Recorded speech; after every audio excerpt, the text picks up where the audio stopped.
낸시 거설이라는 분이 쓴 책인데요. 그 공허함을 채우시는 하나님, 이런 제목의 책이 있습니다. 이 책 서문에 보니까 그 저자가 자기도 이 공허함의 문제로부터 자유롭지 못하다, 그렇게 고백하는 내용이 나오는데요. 제가 앞부분을 좀 읽어드리겠습니다. 나도 공허함을 떨치려고 애쓸 때가 자주 있었다. 조금 더 정확히 표현하자면 공허함의 파도 속에 파묻혀 있을 때가 많았다. 때로 내 속에 바닥을 알 수 없는 구덩이가 있는 듯한 느낌이다. 그 어떤 오락거리나 긍정의 말, 물질로도 채울 수 없는 깊은 구덩이 말이다. 당신도 공감할지 모르겠다. 어쩌면 공허함이라는 말이 당신 인생을 가장 잘 묘사해 준다고 생각하여 이 책을 집어들었을지도 모르겠다. 지금 저자가 자기 자신의 그 공허함을 고백하면서 모든 인생이 이 공허함의 문제로부터 자유로울 수 없다, 이걸 강조하고 있는 그런 내용인데요. 근데 그 다음 내용을 한번 들어보십시오. 당신은 자신의 공허함을 가장 큰 문제로 보았는지도 모르겠다.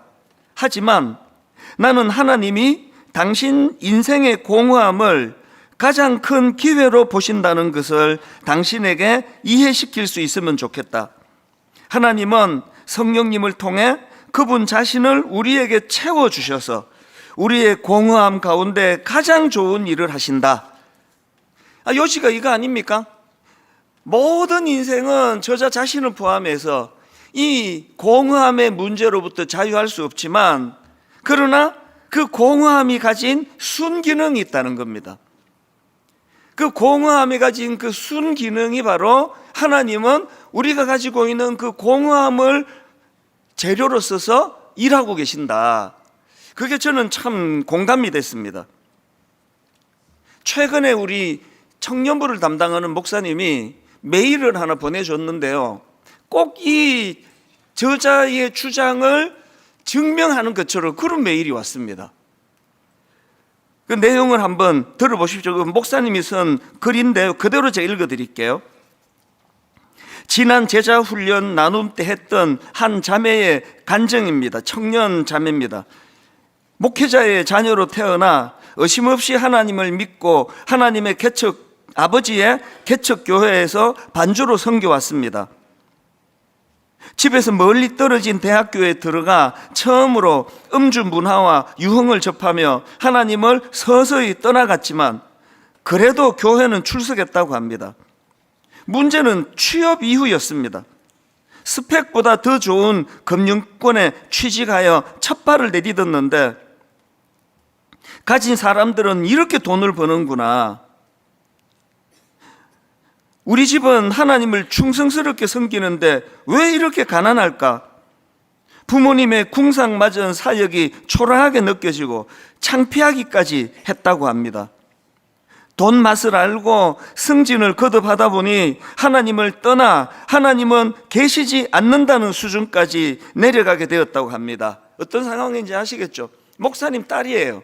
늘 어릴 때 교회 안에서 예배 드리고 반주로 돕고 그렇게 신앙생활 하다가 사회로 나가보니까 완전히 딴 세상에 있는 겁니다. 거기서 이제 음주 문화를 접하고 유흥을 접하고 뭐 대학생 수준에서 유흥이라는 게 여러분이 상상하는 뭐 그런 건 아니겠지만, 이 세상의 화려한 것들을 접하고 나니까 이 작은 교회 목사님이 지금 우리 아버지가 이게 뭐지 이게? 회의가 온 거예요. 그런데 그 다음 한번 들어보십시오. 그렇게 이제 하나님 없어 막 여기까지 이럴 정도로 세상으로 나갔는데, 이 자매가 깨달은 게 이거예요. 하나님이 내 인생에서 사라진 순간 나타나는 한 가지 증상, 기준의 상실이었습니다. 이게 저는 너무 와닿는 거예요. 이 세상의 현란함에 우리가 혼미해가지고 이제 하나님이 내 인생에서 사라지면요, 기준이 없어지는 거예요. 그 다음 내용도 참 의미가 있습니다.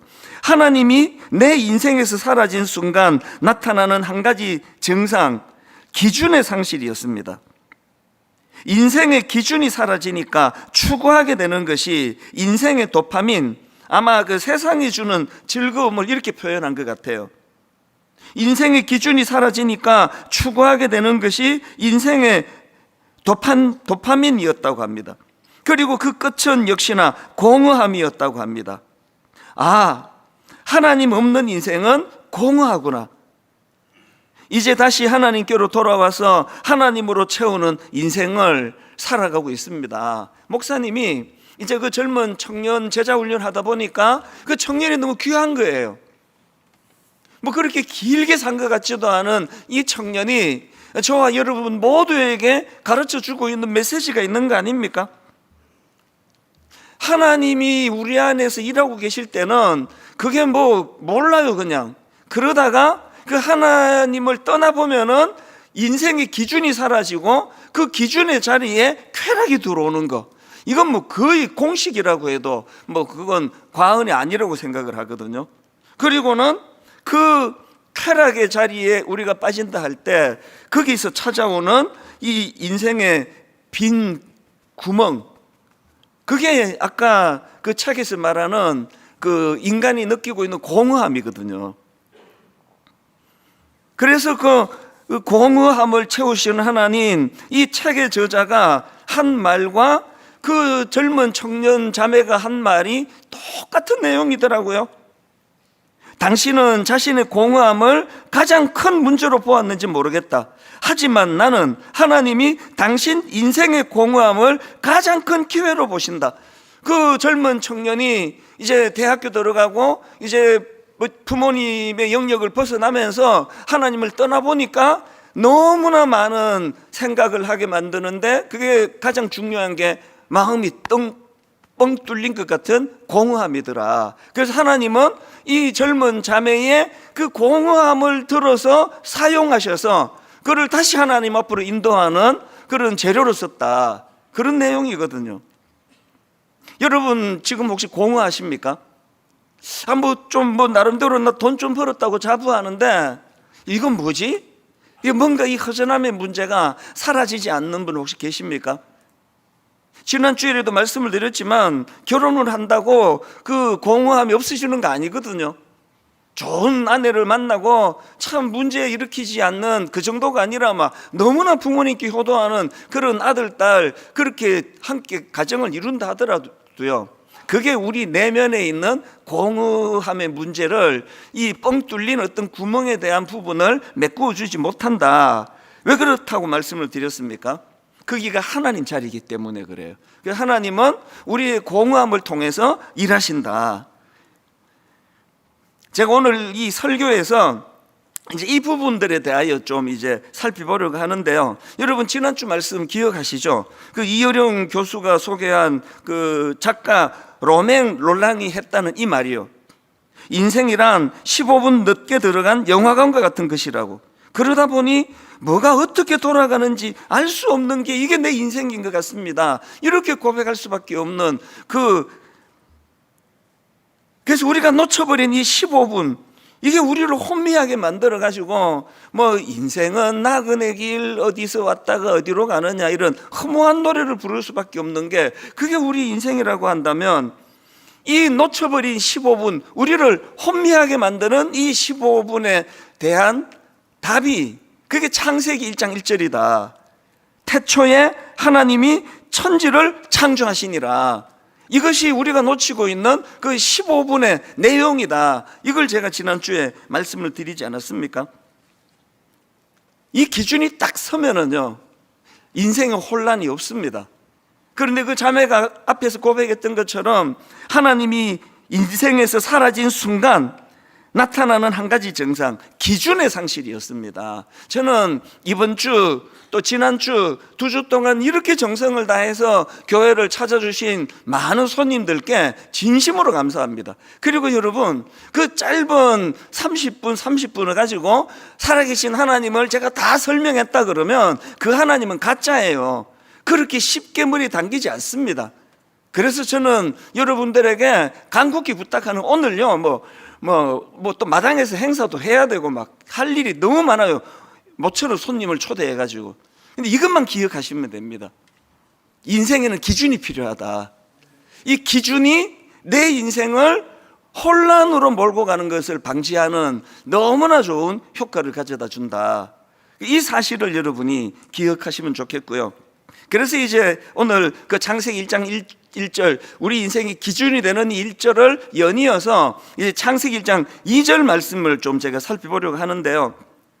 원래는 제가 이제 요한복음 3장 16절을 가지고 오늘 설교를 하려고 계속 준비를 하다가 이 창세기 1장 2절이 요한복음 3장 16절 전에 반드시 다루어져야 되겠다, 그런 마음을 하나님이 제 마음에 주셔서 이제 요한복음 3장 16절은 이제 다음 주일 하기로 했습니다. 한 번 더 나오셔야 되는데, 이게 무슨 작전 이런 거 절대 아니고요. 그냥 이제 설교 준비하다가 보면 하나님의 인도하심을 따라 어떤 의도 없이 그랬는데 다음 주로 오세요.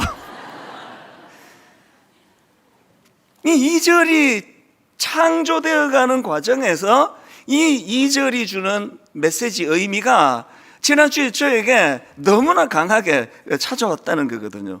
자, 1장 2절을 보십시오. 1절에서 태초에 하나님의 천지를 창조하시니라 그렇게 선포하고는 이제 2절입니다. 땅이 혼돈하고 공허하며 흑암이 깊음 위에 있고 하나님의 영은 수면 위에 운행하시니라.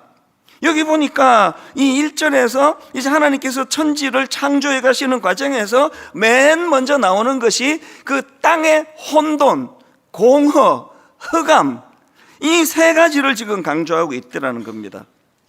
이 혼돈, 이거를 제가 영어 성경으로 보니까 이게 formless라고 되어 있더라고요. 그러니까 이제 이 폼이 만들어지기 이전에 그 삭막한 상태, 이게 혼돈이에요.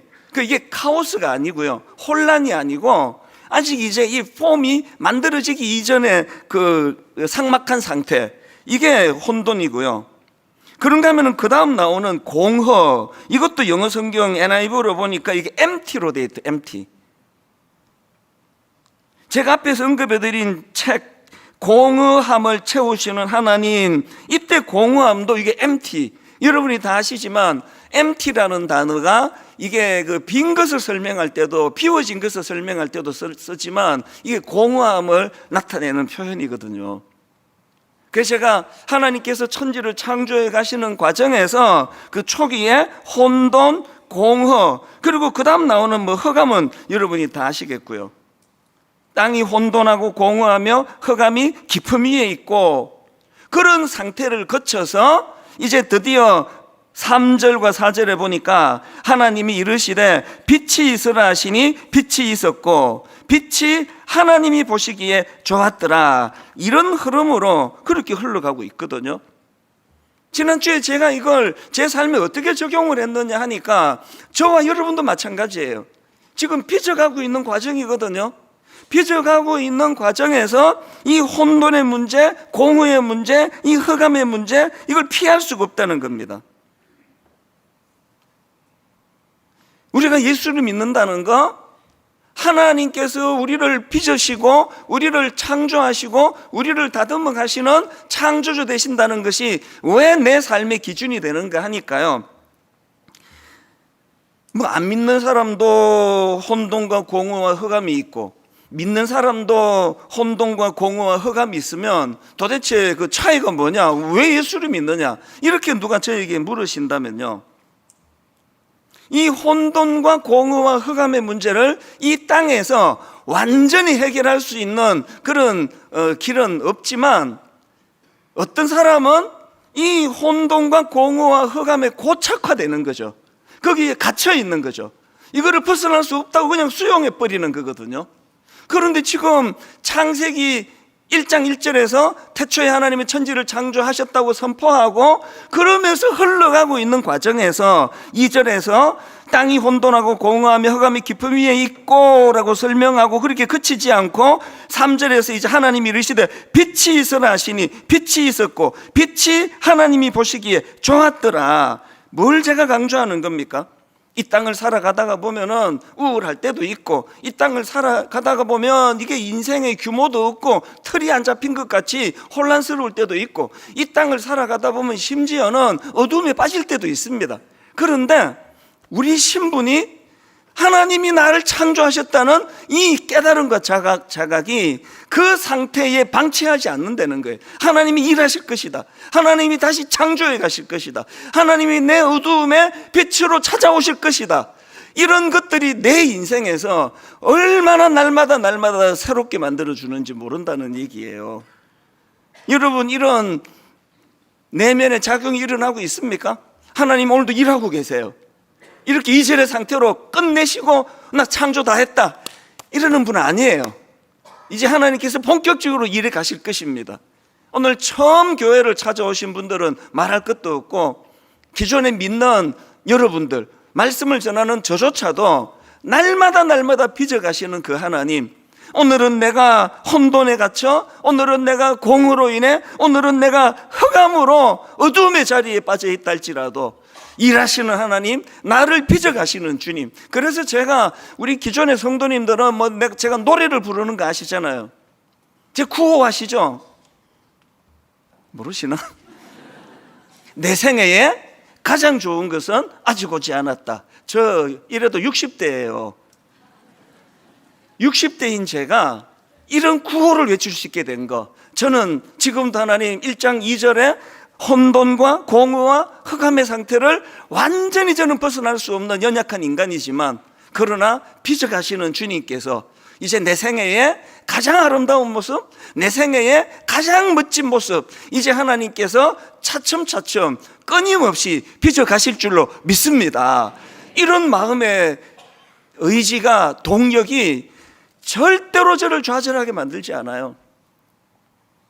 어떨 때는 설교가 준비한 만큼 잘 전해졌다 그렇게 흡족할 때도 있고, 더 많은 경우는 아이고 왜 이 놀라운 하나님의 말씀을 이렇게밖에는 못 전할까 그러면서 한숨이 나올 때가 사실은 많습니다. 그러나 어떤 경우도 좌절하지 않아요. 다음 주일이 또 있는데 7일 뒤에 두고 보자. 내 다시 잘 준비해서 오늘 내가 마음에 아쉬운 것들을 마음껏 풀어내리라. 그러면서 설교가 스스로 생각할 때 준비한 만큼 잘 풀어졌다 생각하면 그래서 기쁘고 감사하고, 설교가 생각만큼 잘 안 풀렸다, 참 아쉽다, 일주일 내내 힘들게 사시는 성도님들에게 참 말씀으로 더 강하게 위로하지 못하는 거 너무 죄송하다, 그런 날이 있다 할지라도 날마다 빚어가시는 그 하나님께서 설교자인 저를 빚어가실 줄로 믿는다는 이 믿음이 낙심으로 연결하지 않고 한 주간을 새로운 도전으로 그렇게 만들어가는 줄 믿으시기를 바랍니다. 이걸 창세기를 기록한 목적에다가 한번 적용을 해보자고요.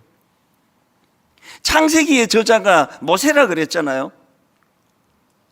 지금 지도자 모세와 이스라엘 백성들이 400년 애굽의 종살이를 벗어나서 홍해를 건너요. 여러분, 그 끔찍한 종살이를 벗어날 때 얼마나 기대가 컸겠냐고요. 그러니까 이제 고생 끝, 행복 시작이야 그러면서 기적의 홍해를 건넜는데, 홍해를 딱 건너고 보니까 그게 젖과 꿀이 흐르는 가나안이 아니에요. 광야예요. 광야는 결핍이 많은 곳 아닙니까? 홍해를 딱 건넜는데 젖과 꿀이 흐르는 가나안이라야 되는데, 이 백성들 생각에 아시죠? 홍해를 딱 건너자마자 너무 기뻐가지고 노래를 부르면서 그렇게 행진을 한 그들이 제일 먼저 맞닥뜨린 게 마라의 쓴물이에요. 목이 말라 죽을 것 같은데 마실 물이 없는 거예요. 그러니까 이스라엘 백성들이 너무나 이게 헷갈리는 거 아닙니까? 이게 뭐지? 이러려고 우리를 여기로 인도했나? 그래서 수많은 원망과 불평이 나오는 거 아닙니까? 이럴 줄 알았으면 그냥 종살이하게 내버려 두시지. 남의 종살이 할 때 그래도 밥은 먹여주지 않았느냐? 그래도 잠은 편하게 잘 수 있지 않았느냐? 그러면서 원망하고 불평하던 그 행진이 계속되던 즈음에 하나님께서는 지도자 모세를 통하여 창세기를 주신 거거든요. 무슨 의미가 있겠습니까? 하나님 말씀이 막 들리는 것 같아요.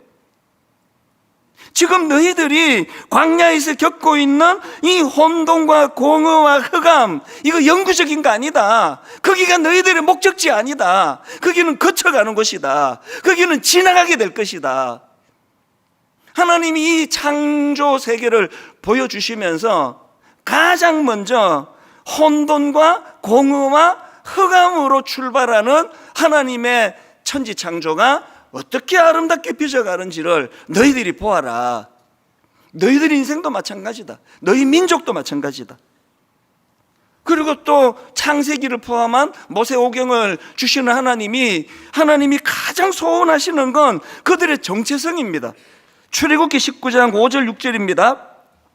세계가 다 내게 속하였나니 너희가 내 말을 잘 듣고 내 언약을 지키면 너희는 모든 민족 중에서 내 소유가 되겠고 너희가 내게 대하여 제사장 나라가 되며 거룩한 백성이 되리라. 너는 이 말을 이스라엘 자손에게 전할지니라. 위대한 꿈을 심어주는 거예요. 하나님의 사람은요, 갑자기 종살이 하다가 홍해 건너서 적과 꿀이 흐르는 지상 천국으로 인도하는 게 아니에요. 이 땅은 이스라엘 백성들이 경험한 광야거든요. 우리가 꿈꾸는 영적인 가나안은 따로 있습니다. 이 땅에서의 역할이 끝날 때, 이 땅에서의 사명이 끝날 때, 이 땅에서의 성숙을 향한 몸부림이 끝날 때 우리는 영적인 가나안으로 인도함을 받을 줄 믿습니다. 그렇기 때문에요, 이 땅에서 너무나 만족하는 분 계시잖아요. 너무 행복한 분 계시잖아요. 그 문제가 많은 분이에요. 그래서 매주일마다 막 우거지 상을 하고 오시면 이분 참 잘 살았구나 이번 주. 이게 웃으면 안 되는데 지금 이 땅은요, 우리가 누리라고 행복하라고 있는 곳이 아니에요. 타인을 위해서는 섬기기 위하여, 나 자신을 위해서는 훈련하기 위해서예요. 그럴 때 우리는 여기 이 땅에서 우리가 경험되어지는 혼돈과 공허와 흑암, 이런 것들을 피하려고 하는 것이 아니라 하나님의 말씀 앞에 이건 일시적인 거다, 이건 지나간다. 이제 이 성숙을 통한 이 여러 가지 혼란을 통한 성숙의 재료를 하나님이 사용하고 계신다. 이 확신을 우리가 창세기를 읽으면서 마음에 가져야 된다는 겁니다. 자, 그러면 여기서 한 가지요. 구약의 예레미야 선지자가 이 하나님을 떠난 그 타락의 상태를 오늘 2절을 빗대가지고 설명하는 게 나오더라고요. 자, 예레미야 4장 22절 23절입니다.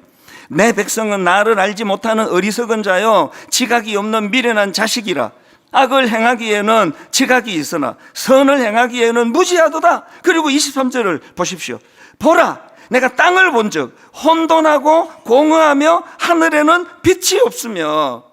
지금 하나님을 떠난 타락한 이스라엘의 상태를 지금 천지 창조 완성 이전의 상태인 혼돈과 공허와 빛이 없는 흑암의 상태라고 그렇게 묘사를 하고 있는데요. 여러분, 이런 인생의 타락, 인생의 변질, 아까 그 젊은 청년 자매가 경험했던 그 목사님, 교회 안에서 목사님 딸로 반주도 하고 너무나 곱게 자라던 자매가 이 세상에 발을 디디면서 가졌던 혼란, 이런 것들을 치유하는 유일한 길이 있다면 빛 대신 주님을 다시 만나는 거거든요. 그래서 창세기 1장 3절에 2절에서 혼돈과 공허와 흑암의 상태라는 걸 묘사하시고는, 그리고는 창세기 1장 3절 4절입니다. 하나님이 이르시되 빛이 있으라 하시니 빛이 있었고 빛이 하나님이 보시기에 좋았더라. 우리의 노력, 우리의 몸부림, 우리의 인격, 교회는요, 어릴 때 가정교육 잘 받은 사람들이, 너무나 성격이 좋은 사람들이 모여 있는 곳이 아니에요. 문제 많은 사람이 오는 거예요. 우리 교회처럼. 하여튼 저 성격에도 문제가 있고 이래저래 어릴 때 상처도 많고 문제 많은 사람들이 교회로 찾아와서 자기의 인격으로 고쳐지는 게 아니라 빛 대신 주님이 자기 인생을 비추어 줄 때, 그 대표적인 케이스가 저 아닙니까? 제가 빛 대신 주님을 경험하지 않았다면 제가 무슨 재주로 여러분 앞에 서서 이런 말씀을 전하는 담임 목사, 설교자가 될 수 있었겠냐고요. 여러분이 여러분 인생이 신기합니까? 저는 제 인생이 신기해요. 이게 뭐지? 내 인생에 뭐 어떤 일이 지금 일어나고 있지? 왜 내 인생이 신기합니까? 제가 잘해가지고 생겨난 내 인생길이 아니기 때문이에요. 제 아내를 만난 것도, 우리 아이들을 보면서, 교회에서 만나는 수많은 귀한 분들을 대하면서 이것이 하나님이 비추어 주신 빛, 이것이 나의 어둠을 몰아내주는 은혜로 내가 이렇게 기쁘고 행복한 그런 또 사람 굿이라는 사람으로 살게 되었구나. 오늘 처음 예배 드리시는 분은 물론이고 우리 예배 드리는 모든 분들에게 성령님이 예배 가운데 성령의 강력한 은혜의 빛이 여러분 인생에 스며드는 예배가 되기를 바랍니다. 그리고 더 중요한 게 뭐죠?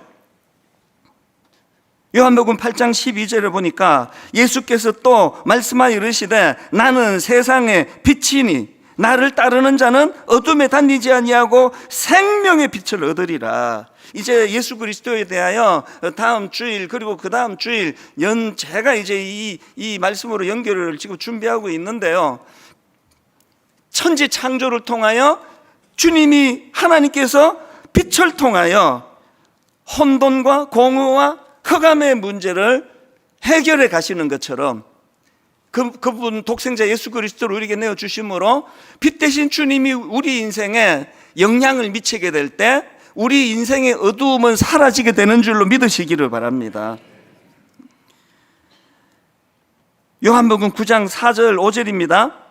때가 아직 낮음에 나를 보내신 이의 일을 우리가 하여야 하리라. 밤이 오리니 그때는 아무도 일할 수 없느니라. 내가 세상에 있는 동안에는 세상의 빛이로라. 주님이 내 심령에 계시는 한 내 인생의 밤은 일어나지 않습니다. 주님이 내 인생에 빛으로 비추어 주시는 한 우리 모두가 다 어둠의 세계에 발 담그고 살지 않는 빛된 자녀가 될 줄로 믿습니다. 그래서 이제 조금 더 제가 이제 구체적으로 이렇게 우리가 창조주 되시는 주님을 자각하고 그분을 수용하고 하나님께서 나를 빚어 창조하신 분이라는 사실을 인정해 갈 때에 두 가지 놀라운 일이 일어난다는 거예요.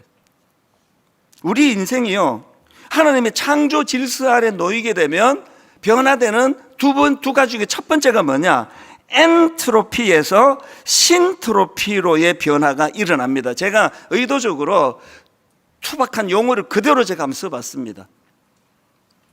그 김영길 교수님이 쓴 신트로피 드라마라는 책이 있는데요, 거기 보면은 이 엔트로피, 신트로피를 설명하는 내용이 나옵니다.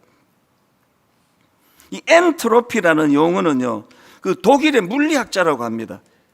클라우지우스라는 물리학자가 만든 개념인데요, 엔트로피가 뭐냐? 이 물질 세계는요, 무질서 상태로 변화되어가는 흐름에 놓여 있다. 이게 엔트로피예요. 예를 들면은 시간이 지나면 금속이 녹슬게 돼요. 녹슨 중고 자전거를 하나 샀더니 창고에 한 10년 넣어놨더니 이게 새 자전거가 됐네? 이런 일은 없습니다. 왜? 이 물질 세계는 엔트로피의 영향을 받으니까요. 그래서 새 자전거를 사갖고 창고에 넣어놨는데 시간이 지나면 녹이 슬어요. 또 풍화작용이 일어나가지고 큰 바위가 모래가 돼버려요. 또 나무가 죽어서 썩어버려요. 이게 다 엔트로피. 그래서 이 자연은 이런 엔트로피 법칙에 놓여 있는데, 이 엔트로피 법칙을 거스르는 게 이게 신트로피라는 겁니다. 이 신트로피는 무질서에서 질서로 향하는 법칙, 이게 신트로피입니다. 여기서 말하는 질서는 하나님의 창조 질서를 말하는 거거든요. 인간은요, 여러분 다 아시죠? 또 저를 보셔서 아시죠? 인간은 초심을 지킬 수 없습니다. 이게 우리 비극이에요. 저는 토요일마다 결혼식 주례할 때가 많고 2건씩 할 때도 많고 그런데요, 어제도 2건 내가 이 자리에 주례를 했습니다. 혼인서약을 시키면 막 얼마나 진실한지 막 입술이 팍 떨리면서 내가 이 사람만을 사랑하겠노라고 막 너무나 절박하게 그렇게 이제 혼인 서약을 저는 본인 보고 읽게 하거든요. 직접 읽어라. 그러면 막 너무나 진실되게 내가 이 사람만을 사랑하겠노라고 그렇게 고백을 하면 반드시 제가 초를 쳐요. 찬물을 끼얹어요. 제 이름이 찬수. 너무나 막 긴장되게 지금 내가 이 사람만을 평생 사랑하겠다고 고백을 하고 나면 바로 이렇게 이야기해요. 제가 방금 그 고백이 너무나 진실한 건 내가 알지만, 그러나 인간의 죄성은 이 진실한 고백을 지킬 힘이 없다. 제가 이렇게 초를 쳐요. 그러면서 제가 성경책을 선물로 주면서 이거를 이제 손을 얹고 내가 기도하고, 이 성경책을 쓰지 말고 그렇게 사랑하겠다 했는데 권태기가 오고 갈등이 찾아오고 마음에서 뭐 이혼 막 이런 생각이 날 때 이걸 꺼내서 봐라. 그리고 가정을 유지하는 건 네 의지력으로 되는 것이 아니라 하나님 은혜로 되는 거다. 그래서 이걸 이제 엔트로피와 신트로피라 그래요. 제가 아는 60대 중반의 장로님, 권사님 부부가 있는데요, 한 번씩 일부 예배를 드리다가 마주쳐요. 참 민망합니다. 손을 꼭 잡고 둘이서 그렇게 다정한 연인처럼 해갖고 오시는데요, 결혼하신 지가 거의 지금 뭐 한 30몇 년, 한 40년 된 것 같은데 진짜로 고백하더라고요. 부부가 다. 목사님, 신혼 때보다도 지금이 우리는 더 좋습니다. 내 속으로 내 구호를 언제 또 뺏겨갔지? 그거 나도 그런데. 이게 신트로피예요. 엔트로피 부부 여러분, 아이고 이 왼수. 그러고 사시는 여러분에게 이 인간의 자연 법칙을 거슬러 뛰어넘는 하나님의 신트로피 법칙이 회복되기를 바랍니다. 갈수록 더 사랑이 회복이 되고 갈수록 용서가 더 잘 나오고, 그래서 우리 어른들을 격려하려고 만든 책들 제목들 가끔씩 나오잖아요. 우리는 늙어가는 것이 아니라 익어가는 겁니다. 그거 다 거짓말이에요. 늙어가는 거지 뭐 익어갑니까? 늙어가는 거죠. 그런데 하나님의 법칙이 거기에 작용을 하면 익어가는 게 맞아요. 우리 교회에요, 어르신들 중에 여기도 계세요. 여러 분 계세요. 제 눈에 막 떠요. 진짜 세월이 갈수록 성숙해 가시는, 진짜 세월이 갈수록 머리가 숙여지시는 분, 그게 하나님 은혜의 법칙이거든요. 우리 젊은이들이 이런 어른들을 보면서 꿈꾸는 교회가 되기를 원합니다. 나도 한번 저렇게 닮아가기를 원한다. 늙어가는 것이 아니라 성숙해져 가는 인생, 그게 신트로피입니다. 고린도후서 4장 16절입니다. 그러므로 우리가 낙심하지 아니하노니 겉사람은 후패하나, 이 엔트로피예요. 겉사람은 후패하나 우리의 속은 날로 새롭도다. 이 날로 새롭도다, 신트로피의 은혜를 날마다 받아 누리는 여러분 되시기 바랍니다. 2절에서의 혼돈과 여러 가지 연약한 것들이 다 나와 있지만 방치하지 아니하시고 다듬어 창조해 가시는 하나님의 은혜가 여러분 인생에도 그대로 적용되는 줄로 믿으시기를 바랍니다. 두 번째가, 우리 인생이 하나님의 창조 질서 아래 놓이게 되면 품어주시고 회복시켜 주시는 하나님을 경험하게 된다는 사실입니다. 2절이 참 부정적인 단어가 앞에 3개가 나오는데요, 그 뒤에 나오는 한마디가 놀랍습니다. 2절을 보십시오. 땅이 혼돈하고 공허하며 흑암이 깊음 위에 있고 하나님의 영은 수면 위에 운행하시니라. 여기 나와 있는 운행하다, 이거 히브리어로 보면은요, 알을 품다예요. 부하다예요. 그래서 김희곤 교수님 이 구절을 이렇게 설명합니다. 마치 알을 품고 있는 날짐승처럼 하나님의 창조적 영이 혼돈의 물을 품고 있었고 그 어느 것도 그분의 품에서 벗어나 있을 수는 없다. 비록 현실은 혼돈, 공허, 흑암 이런 부정적인 것들로 가득 차 있다 할지라도 그 순간에도 품어주시는 그 하나님, 제가 20대 초반에 경험했던 하나님이 이런 하나님이었기 때문에 오죽하면 제가 미국 이민 생활을 끝내고 한국에 와서 제가 지금 목회를 하고 있겠냐고요. 저는 간절히 기도해요. 오늘 여기 초대받아 오신 분, 하나님 제 제주로는 30부 설교로 하나님을 잘 소개할 능력이 없습니다. 그래서 하나님, 이론을 뛰어넘으신 하나님, 오늘 예배 가운데 영적으로 뭔지는 모르지만 하나님이 날 품어주시는 건가? 그 마음의 평안을 선물로 주시기를 원합니다. 뭔지는 모르는데 이게 낯선 교회에 왔는데 낯선 노래를 부르는데 왜 저게 하나도 어색하지 않지? 여러분 인생에 품어주시고 회복시켜주시는 하나님, 한 가지만 더 살펴보고 말씀을 정리할까 하는데요. 자, 여러분, 이 창세기 1장에서 천지를 창조하는 과정에서 반복하는 표현이 하나 있습니다. 자, 한 두 군데만 제가 읽어드릴게요. 자, 창세기 1장 3절부터 5절입니다. 하나님이 이르시되 빛이 있으라 하시니 빛이 있었고 빛이 하나님이 보시기에 좋았더라. 하나님이 빛과 어둠을 나누사 하나님이 빛을 낮이라 부르시고 어둠을 밤이라 부르시니라. 반복되는 게 맨 끝에 이겁니다. 저녁이 되고 아침이 되니 이는 첫째 날이라. 그럼 둘째 날도 보세요. 6절부터입니다. 하나님이 이르시되 물 가운데 궁창이 있어 물과 물로 나뉘라 하시고 하나님이 궁창을 만드사 궁창 아래에 물과 궁창 위에 물로 나뉘게 하시니 그대로 되니라. 하나님이 궁창을 하늘이라 부르시니라. 저녁이 되고 아침이 되니 이는 둘째 날이라. 여러분, 보통 우리의 언어는요, 아침이 되고 저녁이 되는 거예요. 눈 뜨고 일어나가지고 하루가 시작이 됐네? 아침이 되고 저녁이 되는데 이 창세기 1장의 하나님의 창조기사는 저녁이 되고 아침이 돼요. 저녁이 되고 아침이 돼요. 계속 반복하는 표현이라는 겁니다. 뭘 강조한 겁니까?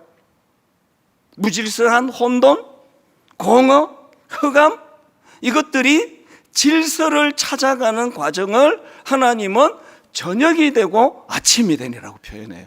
그래서 저는 이 말씀을 묵상하다가 시편 30편 5절이요. 그의 노염은 잠깐이요 그의 은총은 평생이로다. 여기도 저녁이 먼저 나와요. 저녁에는 울음이 깃들지라도 아침에는 기쁨이 오리로다. 이 과정이 있어야 하나님의 창조한 마무리가 이루어진다는 것입니다. 오늘 여러분 인생 가운데 저녁에는 울음이 깃들지라도 아침에는 기쁨이 오는 이 은혜의 법칙, 이 치유의 법칙이 여러분을 지배하는, 여러분에게 영향력을 행사하는 그런 놀라운 역사가 여러분 심령에도 일어나게 되기를 원합니다. 이제 오늘 이 찬양을, 이 설교를 잘 녹이기를 원하고요. 그리고 이 일을 가능하게 하시는 예수 그리스도, 그분을 찬양하기 원하는데요. 오늘은요, 손님들을 위해서 전 성도님이 다 합창도 하는 이 되시는 거예요. 그리고는 우리가 하나님 앞에 내 영혼이 찬양을 진실하게 드릴 때 거기에 성령의 역사가 일어나는 줄로 믿습니다. 여러분, 이 찬양이요, 내 구주 예수님 주 같은 분은 없네. 내 평생에 찬양하리 놀라운 주의 사랑을. 어둠에 갇혀있던 내 인생에 빛으로 찾아오신 그 주님, 오늘도 나를 끊임없이 빚어 새로운 피조물로 다듬어가고 계시는 그 주님을 찬양하기 원합니다. 우리가 목소리를 높여 찬양하기 원합니다. 내 국제주일입니다. 아버지, 우둔한 종의 입술에만 맡겨두지 마시고 성령님 일하고 계시는 줄 믿습니다. 뭔지는 알 수 없지만, 머리에 당겨지지가 않지만 그 크고 놀라우신 하나님 오늘 내 심령에 임재하고 계시다는 것을 아버지, 처음 방문한 분들에게도, 아버지 오래 예수 믿은 분들에게도 예외 없이 일하시는 그 하나님을 맛보아 아는 예배가 되게 하여 주시옵소서. 우리 안에 여전히 연약하고 미숙한 것들이 많이 있지만 하나님 비춰가시는 줄로 믿습니다. 내 생애에 가장 좋은 것은 아직 오지 않았다. 꿈을 꾸며 한 걸음 한 걸음 거룩을 향하여, 성숙을 향하여 발걸음을 내딛는 믿음의 성도님들 되게 하여 주시옵소서.